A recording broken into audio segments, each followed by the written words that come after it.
Bonjour, aujourd'hui, je vais vous expliquer le passé composé. La première question qu'on doit se faire est quelle est la structure du passé composé? Bon, toujours, on va respecter la structure sujet plus l'auxiliaire qui peut être ou avoir conjugué au présent de l'indicatif plus le participe passé du verbe conjugué. Par exemple, j'ai chanté avec les verbes avoir et le participe passé du verbe chanter. Ou je suis parti avec l'auxiliaire être et le participe passé du verbe partir. Mais quand est-ce que je dois utiliser avoir ou être? On utilisera toujours être avec la liste des 14 verbes que vous pouvez voir ici. Par exemple, les verbes venir, arriver, entrer, passer, naître ou mourir, entre d'autres. Ce sont toujours des verbes de mouvement ou de changement d'état. Aussi, on l'utilisera avec les verbes pronominaux.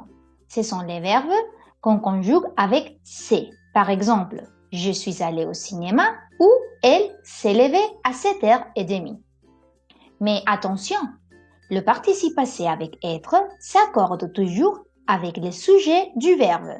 Par exemple, si je dis je suis allé au cinéma et je suis une fille, j'ajouterai un e au participe passé. Mais de la même façon, si je dis nous sommes allés au cinéma, je dois ajouter un s pour indiquer le pluriel, mais aussi si nous sommes des filles, j'ajouterai un e pour indiquer le féminin, toujours à la fin du participe passé du verbe. Et avec la reste des verbes, on utilisera l'auxiliaire avoir. Par exemple, tu as regardé le film ou elle a pris un taxi. Mais comment faire le participe passé? Normalement, avec les verbes du premier groupe, c'est-à-dire les verbes qui finissent en ER, on va enlever le ER et on ajoutera E accent aigu. Par exemple, parler, je parlais. Avec les verbes du deuxième groupe, ceux qui finissent en IR, on fera la même chose, mais on ajoutera I. Aussi, il y a des participes passés irréguliers.